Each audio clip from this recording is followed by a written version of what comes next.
Hey,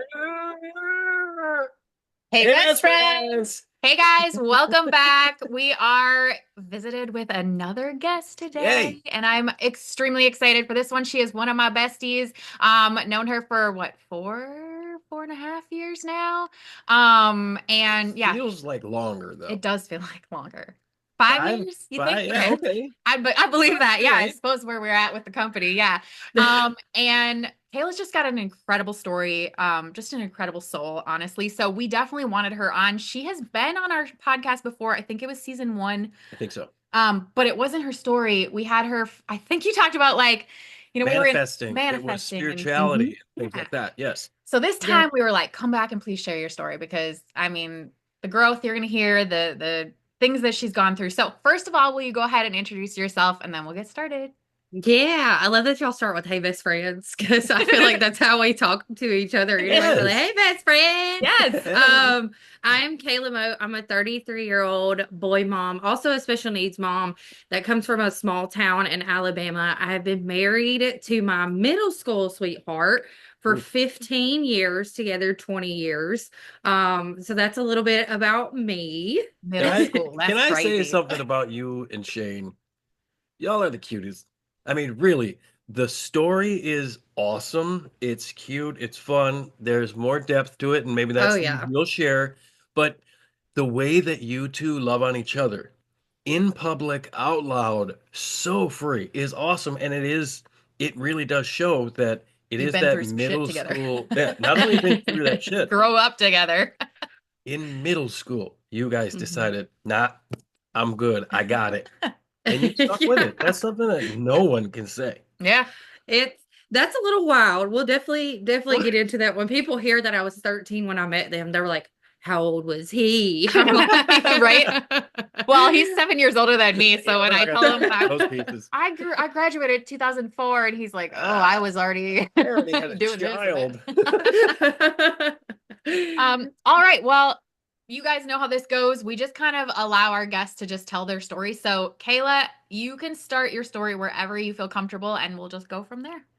Yeah, so I think I need to give like back details a little bit on my life starting in childhood. I am one of six kids, but my family was also a foster family. So while we had the six kids, so it's three biological kids, three adopted kids, and then we were also a foster family. We lived in a small 3-bedroom double wide, okay, in a Yeah. trailer park. When I tell people I'm like, I made it out the trailer park, I'm like, I'm for real. Okay. I was literally grew up in a trailer park. Um, we did kind of bounce around a little bit, but we always ended back in the same house in the trailer park. There was at one point 10 kids in the house. That's a lot. And lots of kids in a Or three my bedroom. ADHD says no thank you. No thank you very Oh, much. ADHD. I My overstimulated God, how did you do that? AF. Yeah. So it would range from when there was six, it was my older sister and then me. So I was the second born. But then we had some kids that would come in that were older, and then we had some kids that were super young. And a part of my, I think, story is I can remember very vividly being a kid, and we had a foster kid named Kevin that had cancer. And so we had him until he actually passed. Mm. Okay. So that was a huge like change in my life watching that as a younger kid. Our three adopted kids that we had were all drug babies. They all come addicted to drugs to my family. So that was a whole process too of trying to help my mother navigate because my dad was a painter. So Okay. he worked 7 days a week. He was self-employed. So things were quite interesting growing up. Chaotic. My dad, yeah, very, very chaotic. My dad actually was a full-blown alcoholic. I think it was to deal with not only the traumas that he had in his childhood, but also the traumas not that come with being a huge family, like from adopting kids that you didn't realize have a bunch of traumas, from watching your wife, navigate Yeah. life as a different mother than what you had initially planned, taking on. She really would. It was like she took on the stray cats, the stray dogs, the stray kids. There was 10 kids, four dogs, three cats. Wow. Like lots of strays. My mother was It, like the safe haven. it does explain a lot about you, It sure does. Kayla.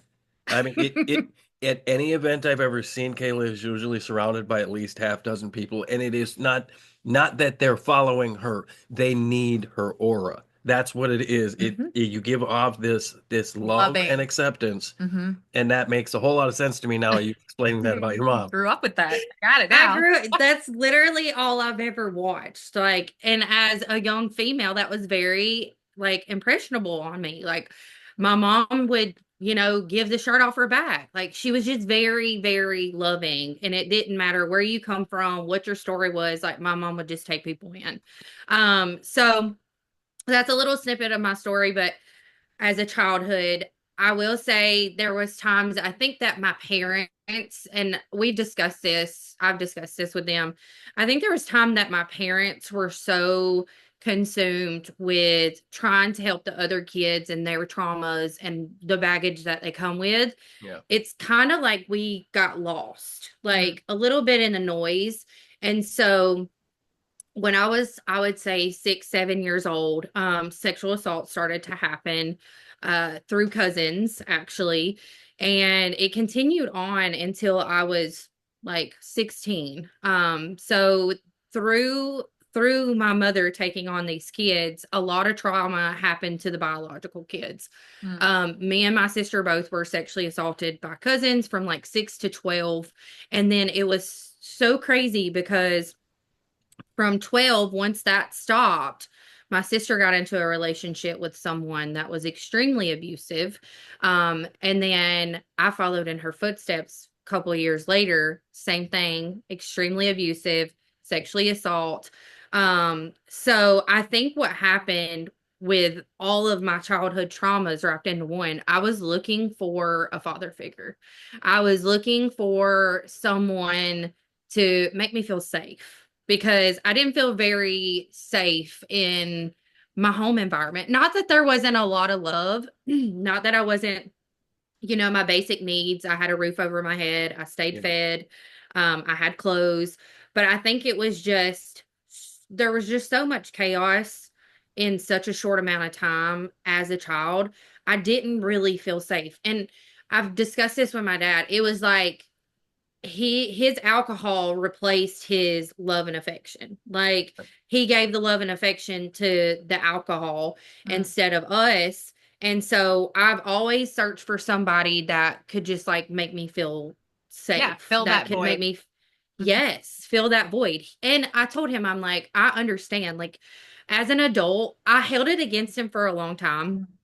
but as you grow and you become an adult and you heal, it's like you start to see your adult parents and you start to realize they had their own childhood traumas that they were Yes. Yes. working through. And let's just say that generation did not work it out like we have. Right. So they just lived with it. Right. I had this thought the other day. I was talking to my dad this weekend too, but just really, our parents were raised by people who went through the depression. They Hmm. literally were hand to mouth feeding broke. They didn't have anything. So the only thing that our parents knew was that teaching. So the only thing they could teach us was that same type of thing. Yeah. Yeah. We're all kind of starting We're to all a product of our product. teach our parents how this stuff works. Like, hey, I understand why you're hurt. Yep. I understand that. So, like you're saying, with your own father, you did that. It gives you some empathy and like I don't know, like awareness of like, oh my God, Yeah. I can forgive you because you were just a human trying to survive, just like Trying to trying to survive now. survive. And that's honestly what's been so beautiful about this whole entire journey of just going through my childhood traumas, healing through those, and now having a new set of eyes for my parents. My dad's still a full-blown alcoholic. Okay. He wakes up every morning, goes and puts whiskey in his coffee cup. Like, he gets the shakes. He's at that point, but he also realizes it. Whereas for so long he didn't realize it. And now that my parents are empty nesters, we're all out of the house. My mom calls me and says, I have learned so much from you. I Mm. have watched you and the way that you've healed out loud and the way that you've grew. And now we're having these conversations that like we're Southern Pentecostal family. That's another little fact. Okay. I grew up Yeah. Southern Yep. Pentecostal. All right. So, okay, Um, for those who don't understand it, explain what you mean by that. I did not cut my hair until I was 12 years old. Couldn't wear makeup. Uh, Scooby Doo was the devil. Okay, just FYI, like What? Scooby Doo was I like love Scooby. Mine was monster. Rugrats. Rugrats was the devil. I'm so Oh, confused. No Rugrat. it's you. There was like certain specific TV shows that were like absolutely not. Like the only concerts I had ever been to was like a Winterfest, which is like a huge Christian Christian thing. Okay, concert. that's why I don't know what that Like, is. I know it. yeah. So I grew up with like very boxed in parents that were like, and Southern, being Southern, it was like everything was swept under the rug. Like, your dad's got no problem. We're all It's fine. funny Like, because I let's was not all Southern, but I had the same type of Yeah, family I unit. think So, we're all raised that way. it might be that generation that we're yeah. talking about. But now I'm having conversations and I'm like, whoa, like y'all are actually really open to the conversations that we're having. Like I'm telling my mom, I'm like, yeah, you're having like a dark night of soul. And she's like, what is that? And I'm like, you're literally having to heal things like that you thought you had already, you just moved through them, right? You were like, oh, I'm fine. I'm like, you're not fine. And it's okay to, like, she's uncovering family secrets that are like blowing her mind. She's like, they didn't even talk about them. I'm like, yeah, we didn't talk about a lot of ours, mom. Right. Like, this is what happens. I'm like, so now you're realizing like it's okay to not be okay. It's Yes. okay to have skeletons in your closet that you got to work through. Like Mhm. it's okay to like still be healing. I was like, healing is not this like thing where we just get to this destination and it's like all Yeah, good. rainbows. I made it. I made it. Like I Oh, am another level, perfect. another devil, right? Yeah. And Every she's lesson. finally Yeah. realizing that. Yep. Like, so it's been very healing, I would say, in the last couple of years. Honestly, since Ariel. Like, I feel like I've just like done leaps and bounds in healing. And so watching my family heal from things that we all have been through has been a huge part of the story that I didn't see unfolding with the history of my family in the last couple years. Like Hmm. it's crazy. I think Hmm. that's one So encouragement I would give the viewers, and even shit myself right now. We should probably give our parents a little more grace, Hmm. and I want the chance to actually do this. Like they want to do that, like you're saying. Open it up to them because right now, especially with me, my personal thought is, hey, I don't really want to talk to my parents because they don't get it and they don't want yeah. to. But maybe they do. Maybe they And would. I'm so closed off. So thank you for saying that because that actually is Yeah. something for me to be like, hey, but maybe you should. Maybe you should just look at them as actual human beings and not your parents. Yeah. That's Yeah, weird. that's honestly, you have to detach from the fact Yeah. that they birthed you. Okay, Yeah. you have to like honestly detach from that and be willing to have a human to human conversation. I had to have it. They're really uncomfortable. They're Very really uncomfortable. hard. I didn't really want to have these conversations with my family. I don't really want to have the conversations with my siblings, but through having these conversations, it's opened up conversations for my whole family to be like, I'm learning things about my siblings and my parents that I didn't even know. Like, I'm learning that I thought my trauma was bad. My dad's trauma is horrible. I Mm. mean, Yeah. absolutely Yes. horrible. And so he carried that on into the marriage with my mother. He carried that on into life, raising kids, 10 kids. Like, Hmm. so I just feel like if you're willing to have, again, you have to be at a point where you're okay with what answers they're going to give you too. Like if you're trying to go Yes. through the process where you're in your deep spot and you're like resentful and angry and bitter, and because I was that with my dad, I couldn't have those conversations with him until I figured out exactly why I was feeling that, and then I could have a conversation. Because if I went into it angry and bitter and resentful, that did me no good. The conversation would go nowhere, That's like such a at good all. point. Always Cool. look within first. I love that. Yep. Yep. Yeah. Well, Okay. I So, think there's a second piece to that, just like you're saying. make sure you're ready. Like, Mm-hmm. can I take any answer that comes up? Yeah.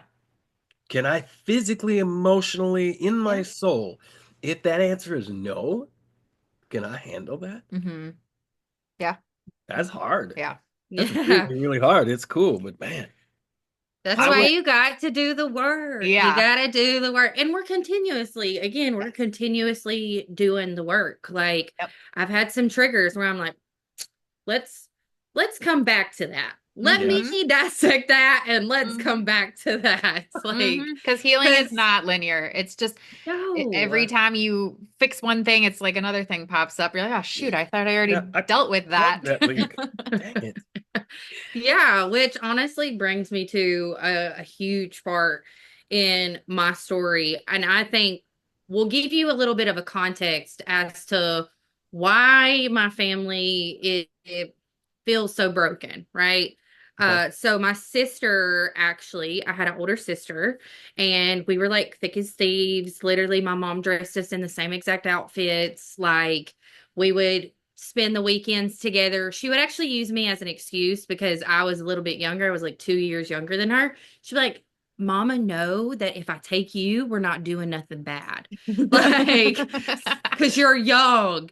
And she knows I'm not going to take somebody young somewhere. I'm like, whatever. But you So, did. But she did. oh, did she? Did she? We would end up at some field party and she would be hammered and I would be 14 having to figure out how to drive her back home. So that we never went to the movies or to Books a Million to hang out like she was saying. Books a Like, million. Yeah. yeah. Yeah. So, but we were thick as thieves, like literally Thelma and Louise growing up. Her and my husband actually were in the same grade class, which was so crazy. So they knew each other really, really, really well. They were super close. But she actually passed away right before I was to have my oldest son. So he is 14 years old. I was supposed to be induced to have a C-section the next morning, and she passed away that day before. My whole family was out here getting everything ready for me to go into labor the next morning because I had to have a scheduled C-section. He was breech when we got the phone call from my younger brother. Okay, so again, it was my older sister, me, and my younger brother that are all biological, and he was actually with her Mm. when she passed away. So that just honestly, I feel like busted all the traumas wide open for my family. Like anything that maybe we had healed or worked through prior to that, I feel like it like amplified everything. Mm. Yeah. And honestly, I feel like that's when, and I was with my husband, obviously. I feel like that's when a lot of my traumas resurfaced. A lot of her, I mean, I'm dealing with raising a newborn baby while also trying to process the trauma of Yeah. losing someone so young that was so close to me. So a lot of things transpired during the next, I would say, 4 or 5 years with all of our family traumas. I mean, it was my dad's alcoholism ramped up. My mother's depression was at an all time just low, or all time high. I feel like we all were watching my brother also who found her and tried to like resuscitate her, and she had already been passed away for like 6 hours, and she was gone when he found her. We watched him, he was 16. Mm. Oh, So that was like just his frontal lobe had not even developed fully right. yet, and Right. he's experiencing resuscitating like a dead body that is your sister that you loved and cared about so much. So that really, we watched his mental health just completely diminish.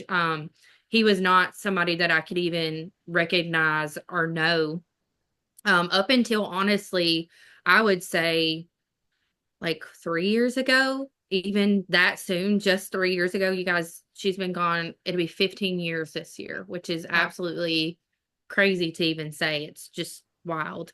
But honestly, the last 3 years, I feel like the healing come. If that tells you anything about healing. Yes. It Mm-hmm. took us 11 years to get to a place where I can even have this conversation with you guys Yep. without like feeling like there is like this pit in my stomach where I'm just like sick. Yeah. Yeah. It took 11 years to get to that place. And the last three, and honestly, this is even crazier. We just got here, I think 2, 3 months ago, back to Alabama. Um, Conversations that I've been having. Now that my brother got help, he had to go to a mental institute for a little while to get some help. He was going through, I don't even know, like a psychosis for Mm. a Yeah. year. He was Mm. in a psychosis for an Like a entire psychotic year. break. Wow. Yes, Yeah. yes. We had to waive his rights as a human being. Like Yeah. me and my mother, we had to, because we would take him to the hospital and then he could be like, I don't need any help. I'm out of here. Yeah. So we knew in order to get him to stay somewhere, we had to evoke his rights, like, which was horrible. And like Mm. another super hard thing that me and my mom had to do. But got him into a facility and he's like sober and clean and hasn't touched anything in I think a year. And Hell just yeah. in the last Good job. couple months, yeah, I'm so proud of him. Hell In the yeah. last couple months, we have been able to get like so close, like so close. Mm. And he's opening up about things that happened that he understands now, even with my sister. So excuse me. You're good. Unlocking that throat chakra. Yep. Yep. Yeah. Yeah, it does. But I've watched him really, really heal, especially this year. But just seeing the conversations that I get to have now with my siblings, now that we've all done some work, like we're all still doing some work, but it feels like, and I think Dawn knows too, because we've had conversations before where I'm like, "Ugh, my family, man, I don't even want to go home because my family, like, Don't know and what you're I've talking told about. them all Yeah. that. Yeah, I'm like, ugh, I don't really want to go home because I don't want to deal with family stuff. Yeah. It has been so beautiful the last 3 months. It's so crazy to me how beautiful it is. Mm. It's like I left for 10 months and I come back to a different family that now is telling me, I've watched you heal and I've watched you persevere and I've watched you push through. And it inspired me to actually get my shit together and to work on myself.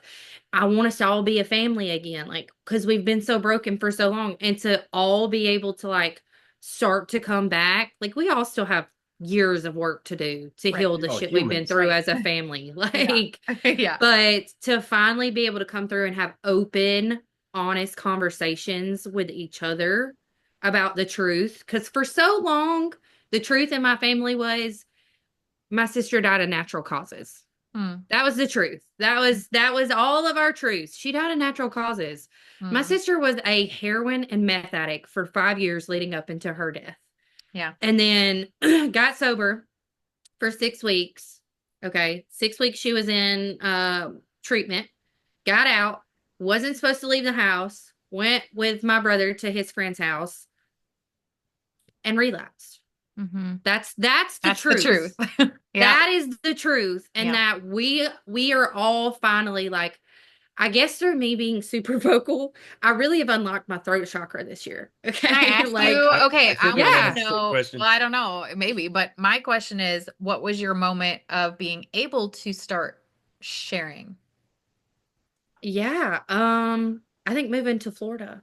I think honestly moving to Florida and spending my days like on the beach just by myself and really processing everything and realizing that I've been extremely passive in certain areas of my life. Like, look, I say passiveness is my superpower, and I still feel like it is. Like, there are times that passiveness is Yes. okay. Like, Yes. passiveness does not make you weak. Yes. So I think passiveness can be a superpower because you are unbothered to a level.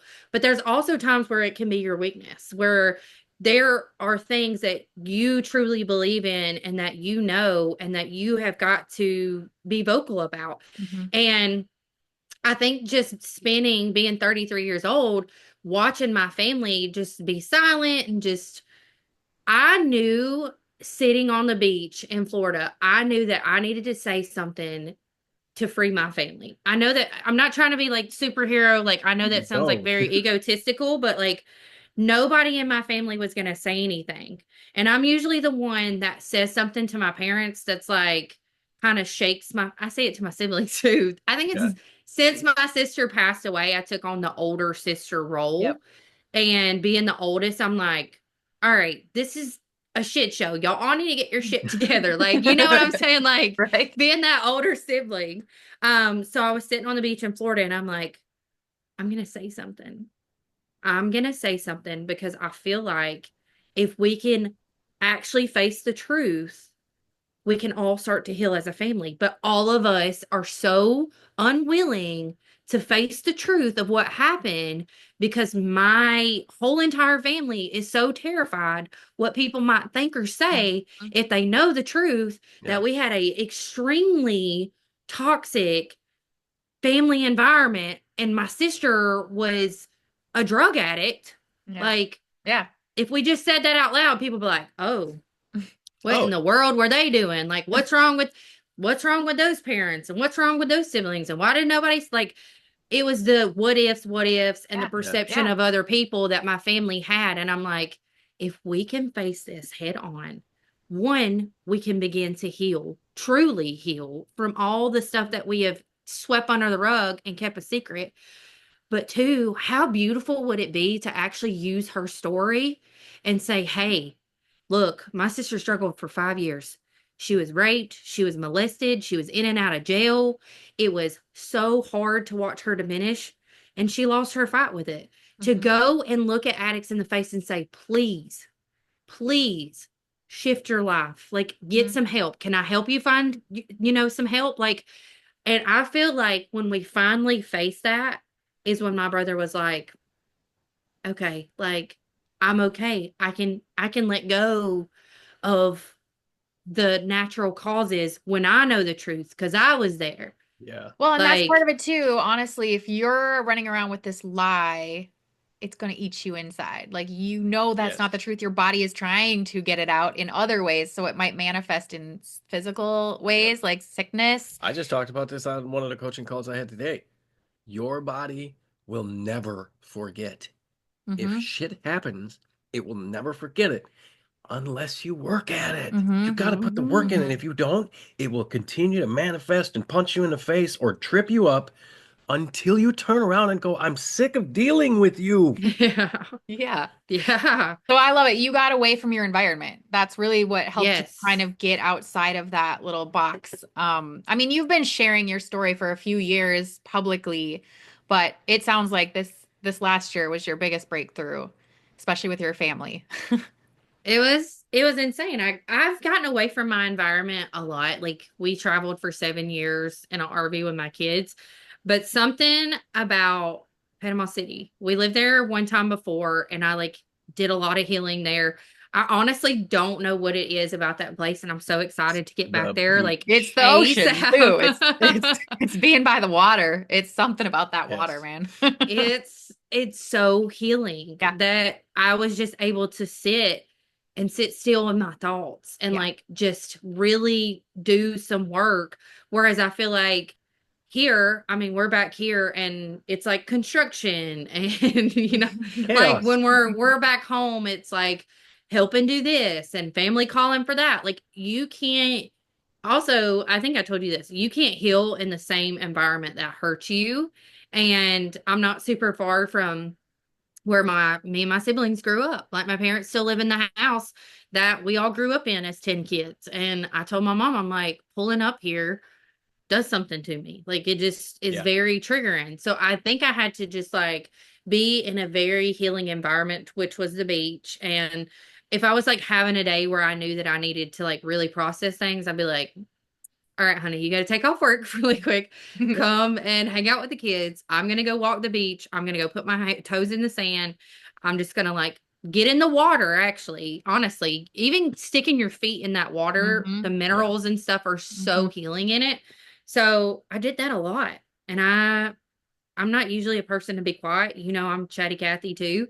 I'm a little bit of a social butterfly when I'm around people. So I think just being able to sit still and really like process shit this year was Hmm. huge for me. And I couldn't do it here. So I had to get out of that environment. Yeah. Wow. I want to say this and not to make you cry or anything, but I guarantee your sister's proud of you. Oh 100%. yeah. Absolutely. 100%. The follow-up Yeah. question And I proud would, of your family for yes, healing, honestly.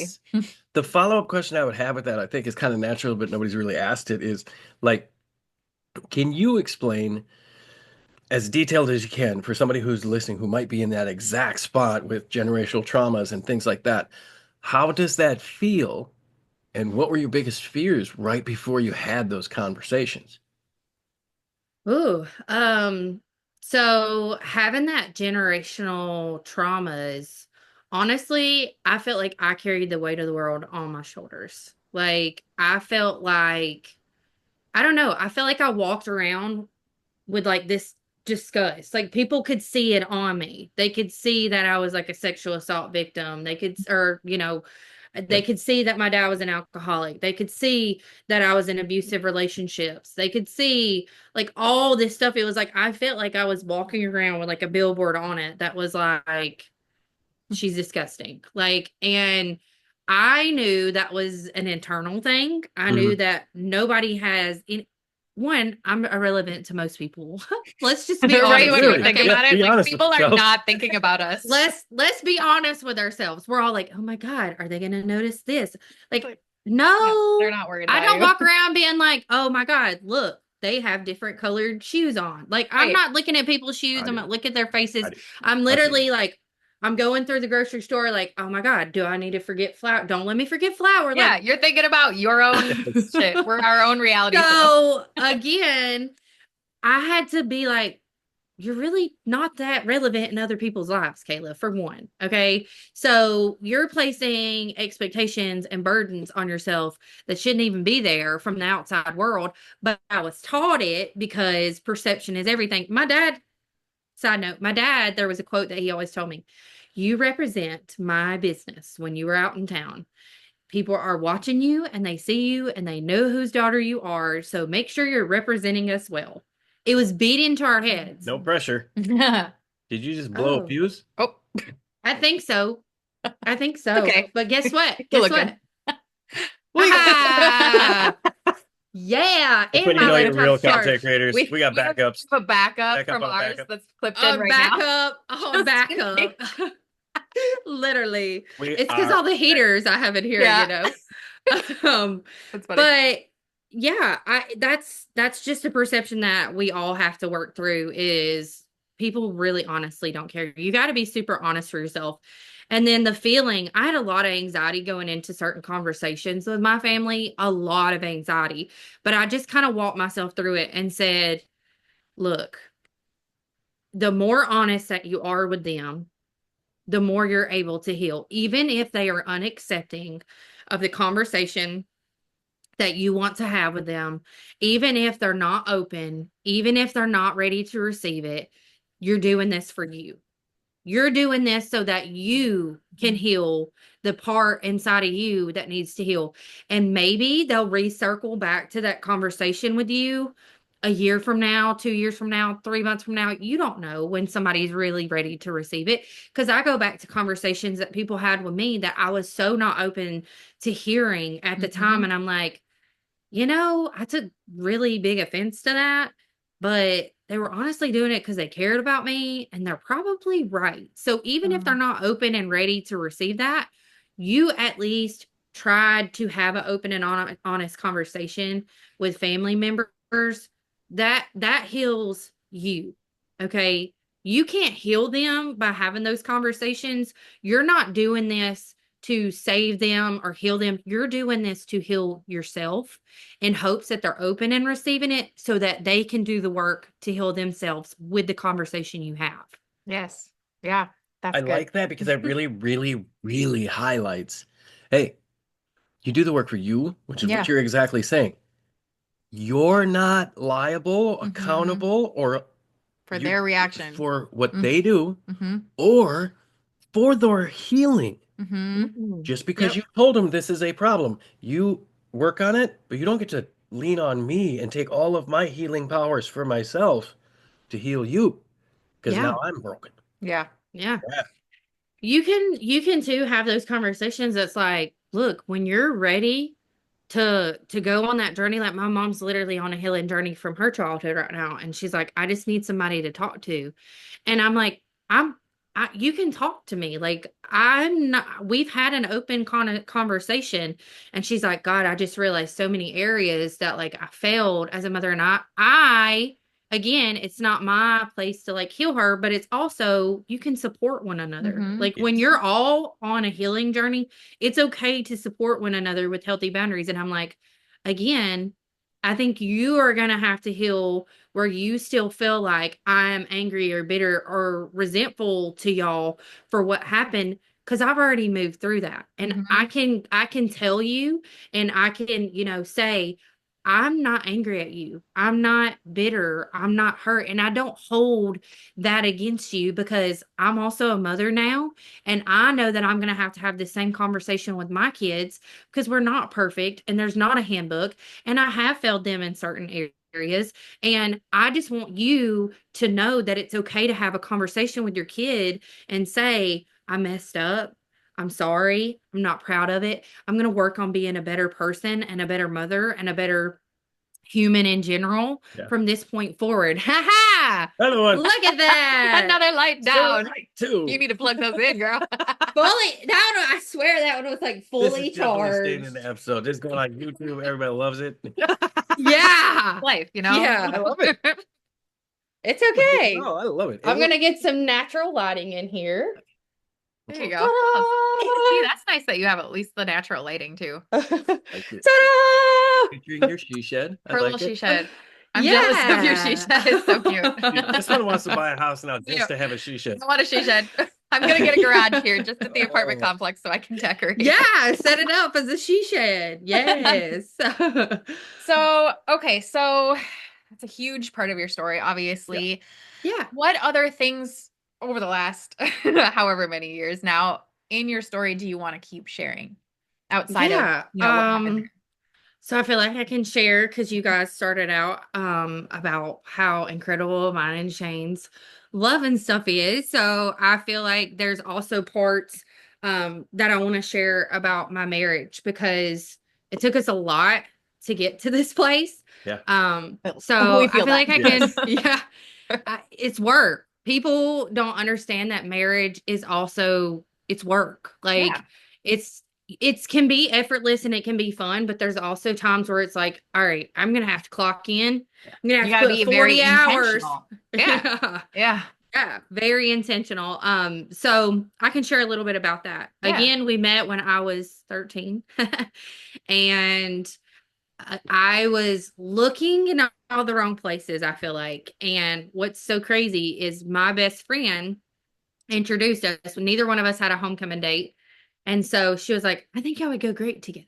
Like, I really just think y'all should just go together. And I'm like, I'm going to go by myself. I'm going to go with my friends. Like, I imagine being 13, being like, like, I Yeah. don't care. Like that. I have a 14-year-old. So that's why I say I totally can remember myself. I can remember myself like, like, I don't even care. We went to homecoming together. And I always tell people it's so weird because I was so young. And a lot of people look at young love and they're like, it's never gonna last. It's Hmm. Yeah. never gonna last. And I knew that he was supposed to be in my life forever. The moment that we went to homecoming together, I was like, I literally am so in love with this man. And mom's like, you don't even know what love is. I'm like, I'm telling you, I love him. Listen to me. Let me be with him. He was a little bit of rough around the edges, especially in this town. He come from a family of drug dealers, and it was like the biggest drug bust in this area for like years and years and years. So he had a little bit of like a scarlet letter on him in school functions and around the town. But I seen a side of him that I think a lot of people never gave him the chance to show. Hmm. And so we dated for, I would say, 2 years. And we were young, so drama, Yeah. Yeah. we The were still teenage figuring relationship. things out. Yeah, Yeah. typical teenage relationship. I'm like, I saw you look at her. Like, Yeah. That type of love is what we were dealing with. Okay.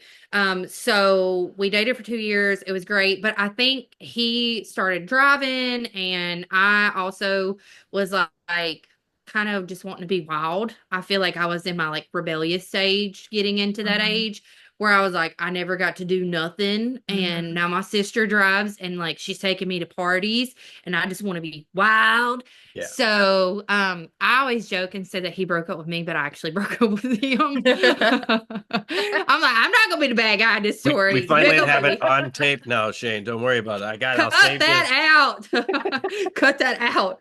Um, Broke up with him, went a little buck wild, got in a relationship with an extremely narcissistic, abusive, mentally, verbally, physically male for like a year and a half, 2 years. It got really, really bad, really, really bad. He ended up letting his friends sexually assault me while he held me down, and then he sexually assaulted me. I would come home and have like bruises and stuff, and my mom's like, "What the heck is going on?" Which again, I've had these conversations with my family, told them all my traumas. Yeah. I was like, "Oh, it's from softball. Mm. I got hit with the ball." And they're like, "Oh," I don't know why they believed it. I think it's just because they were so busy raising so many kids, Yeah. that it's just like you kind of have to take things at face value because it's like, oh, she got hit by a softball, but this kid's in here, freaking having a whole meltdown because they have so much trauma. Mm. So that happened. He ended up wrecking and having his third DUI. So he went to court and they told him basically military or jail. He went to military. We split up. Best thing that ever happened to me. Yeah. I found Shane again.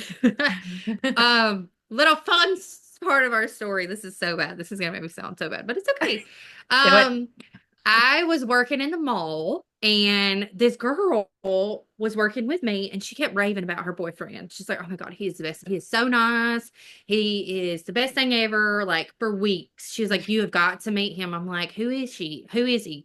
And she's like, "Oh, you'll have to meet him in person. Like he is just amazing." She would never tell me his name. It was so weird. Oh, Well, here walks Shane Mote into a freaking Aeropostale when I was working there. And I'm like, this girl been talking about my man this whole time. Whole time. Like, He's I mine. literally, yeah. So it was so bad because as soon as he left, I texted him and was like, "Oh, convenient. Your girlfriend works with me and I've had to hear about you for weeks on end. So is this serious or is this not? Because I would really like to see you again." I love it. Caitlin said, You're mine. Yeah, that I was was like, mine. take him. He's mine. Sorry. I take him back. So they ended up splitting, actually breaking up that night. And I Oh, was weird. with She's him. like, yep, I'm in. Yeah. And then I got with him, I think like two days later or something like that. So, but in retrospect, he also was like chasing me for like 6 months, like but prior to that relationship, like trying to see me. I would blow him off. I was so into the chase back then. I don't really know why. There was a concert and it costed a lot of money to get into it. I ended up standing at the gate and getting some man to like buy my ticket in.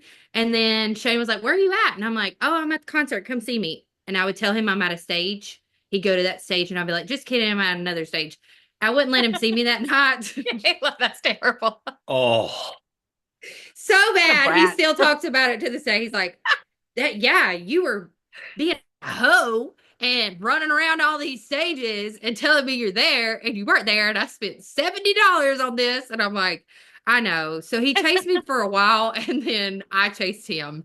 So that's a little That's funny funny. story, part of the story we like to tell. But dang. then once we got back together, literally, I think the second night that we got back together, he was like, "I'm gonna marry you." And I'm like, "It's about damn time." Like, I've known this the whole time since I was 13. I would steal pictures out of his locker.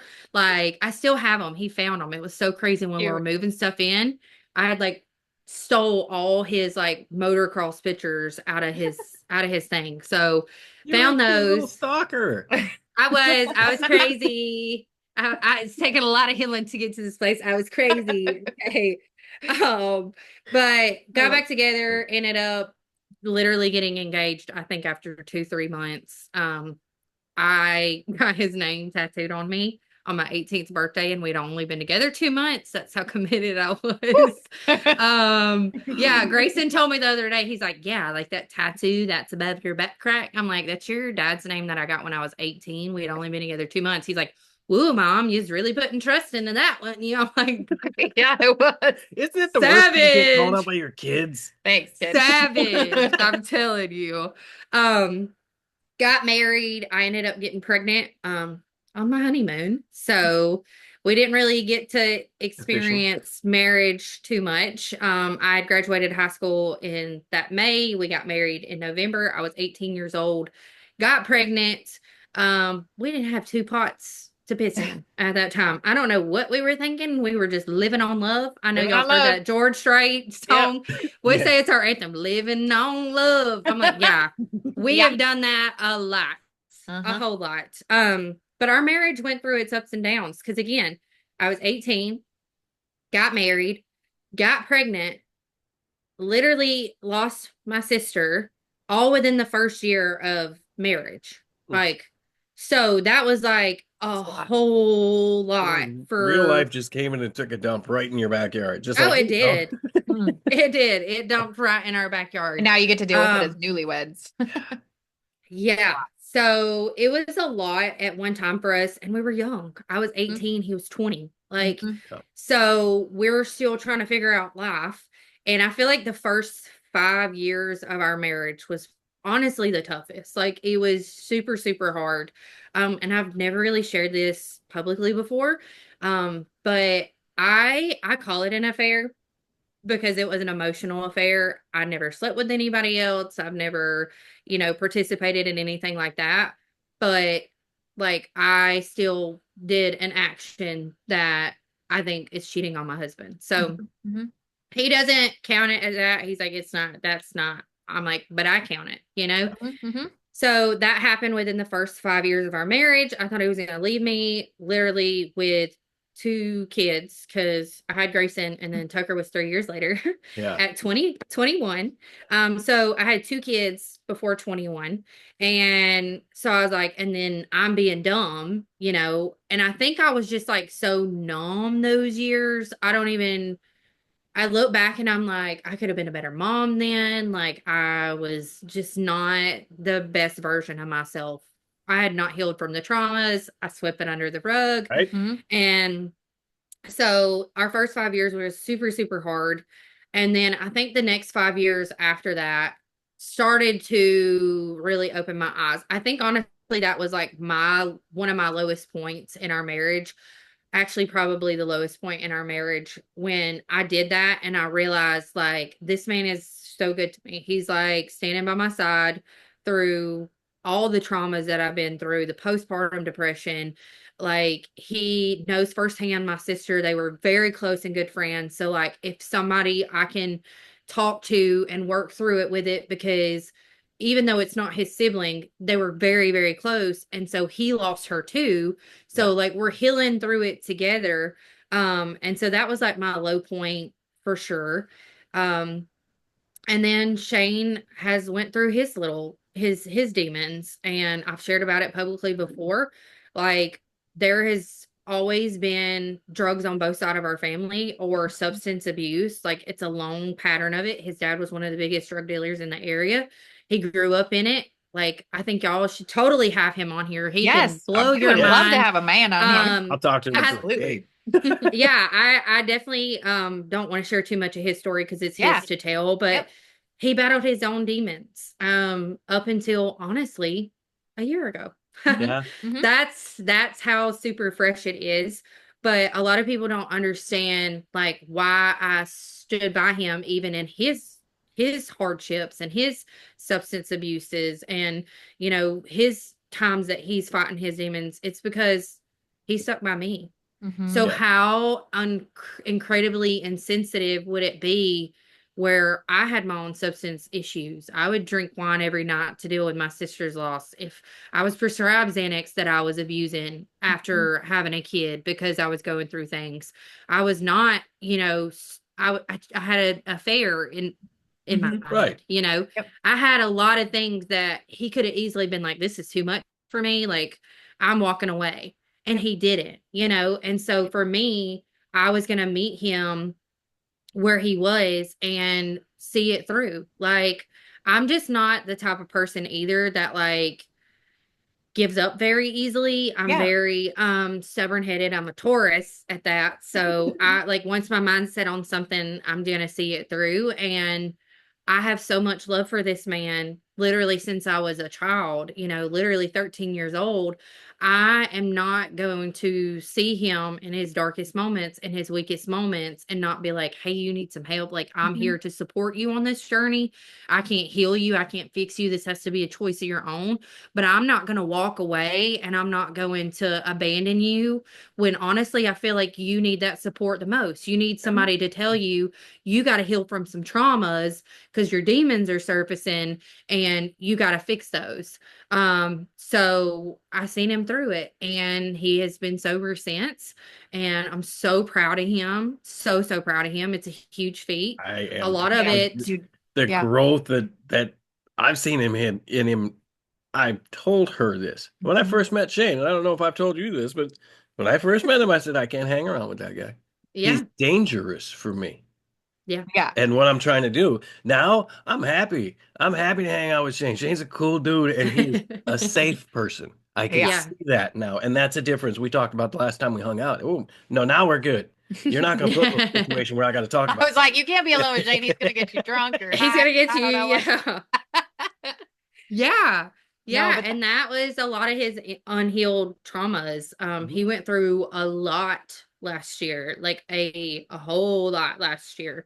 Mhm. Between his friend environment, which was we're all grown human beings, but again, you hang with five dogs, you're gonna be a dog. Yeah. Like Yeah. Yeah. and his environment that he was in was so extremely toxic to the traumas and his triggers that it was so easy to fall in certain patterns. So removing himself from that specific environment, getting away, going to Florida, doing the same stuff that I was doing Yep. in Yep. Florida, where I was like healing and not in the same environment that broke me, did him so amazing, like so, so amazing. But I mean, we've been through so many trials and so many things. We lost it all literally three times now in the 15 years, like lost it all Yeah. because of hard times. And we've just rebuilt back stronger and better every single time. And I'm committed to it. Like, I'm not gonna say that like if this dude's not out like slinging it to 10 women, like I'm not gonna be like, all right, homie, like No. it's time to go. Like Yeah, I'm not you'd gonna be out. say I'm not That's gonna where say you that I'm gonna stick. that's where you get to show him your truly completely healed self and be like, listen, bitch, I can do it by myself. Yeah. Yeah. So I'm not saying that I'm like Blind. like that, but Right. I'm definitely committed to always being understanding. I think that's the biggest part in marriage is knowing that what you signed up for. Like and knowing when it's okay to like lean in and be that support system and knowing when it's okay to like take a step back. There's been multiple times in our marriage that we've discussed divorce. We're like, I just don't know if this is right. Like, I really don't know that I want to be with you. And he's like, well, I don't know. I want to be with you. Like, Hmm. like we've discussed those things multiple times, but then we always come back to like how much we love each other and is this workable through? Like, can we Yes. work through this? Or Yeah. is this something that is absolutely like, I can't deal with this. It pushes my boundaries. I'm not safe. I'm not okay. And we've always come to that term of like, we can work through this. Like, Mhm. so I think that's the biggest thing in our marriage is just having those conversations like I have with my family. And Yeah. it's like, can we work through this? Can you heal from that and let me heal from this and us move forward? Like having those conversations in marriage are huge. Hmm. I like that, Hmm. and that kind of leads me to maybe I don't know if there's more that you want to share or a closing. More of my closing would be what would be one kind of thing that you would say to someone who's in just on the brink of that piece where I can either do this or just keep accepting that my life is screwed up. I'm going to die as the thing that I've been labeled as the entire time. Does that make sense to you, the question I had? It may not. A I said little, it can confused. you, I love try it again because I'm like, I'm yeah. not even Yeah, sure what the let question me try that was. again. So, to close it out, I want to ask you a question. What would be the one thing or the one action a person could take that is right at the precipice, right at the edge of starting to help heal these generational traumas? Basically, Like, in themselves only. what's a good Yeah. 1% change that they can Yes. start making today?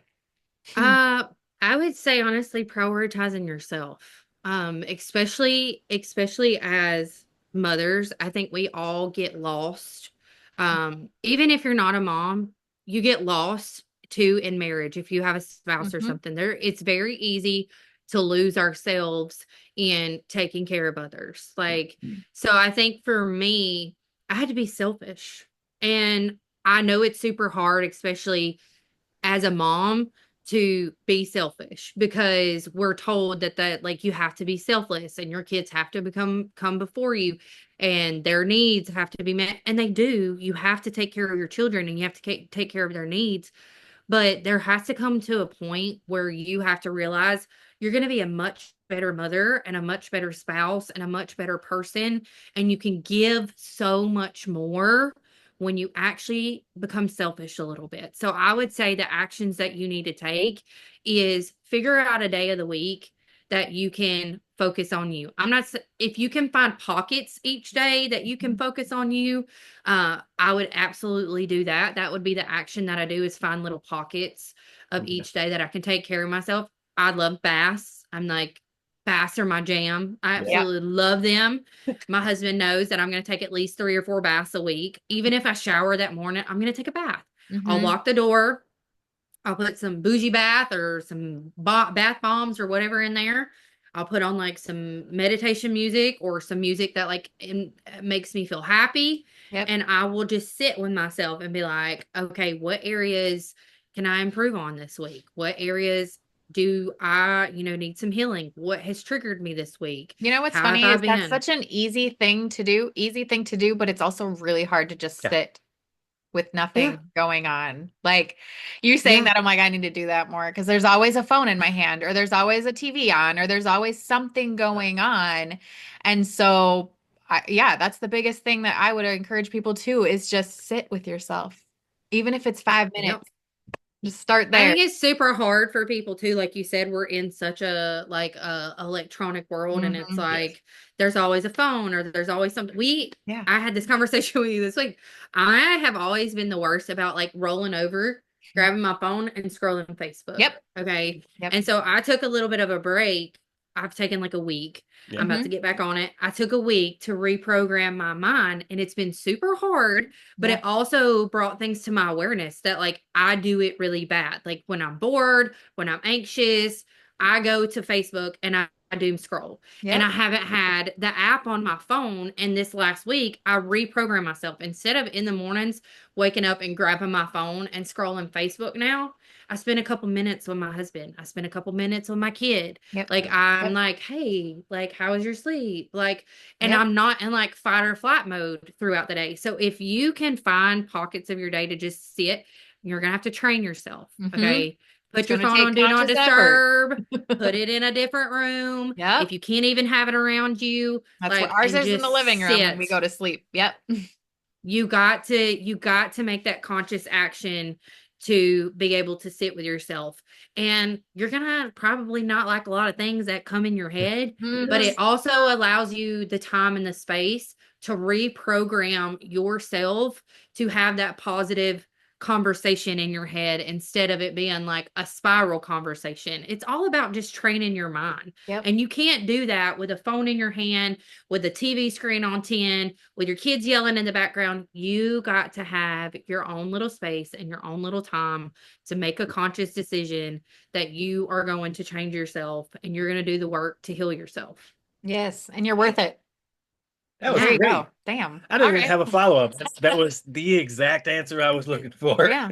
Perfect. Oh, Kayla, I love you so much. Oh, I love stupid idea. y'all Thank you so for much. sharing. And we will definitely ask Shane to be on Yes. because Yeah, if pass he's that message open. on, have him message us. Yeah. We will figure out how to do that because I Absolutely. would like to hear the story. And especially, we love to hear stories that we never heard before. Yeah, I don't know But Shane's Yeah. story. I know your story with Shane. So I'm like, I want to hear Shane's Woo! side of it now. Y'all go hear it. All right, you guys, we will see you next week. Our next topic is no, what is our next topic? I don't know. I we don't know don't know. what episode we're on. Maybe you should text us and let us know what it is. Make sure to check out the show notes. Go to tbtwithknd.com to check out our socials, all of that. We'll also put Kayla's socials so you can follow her journey as well.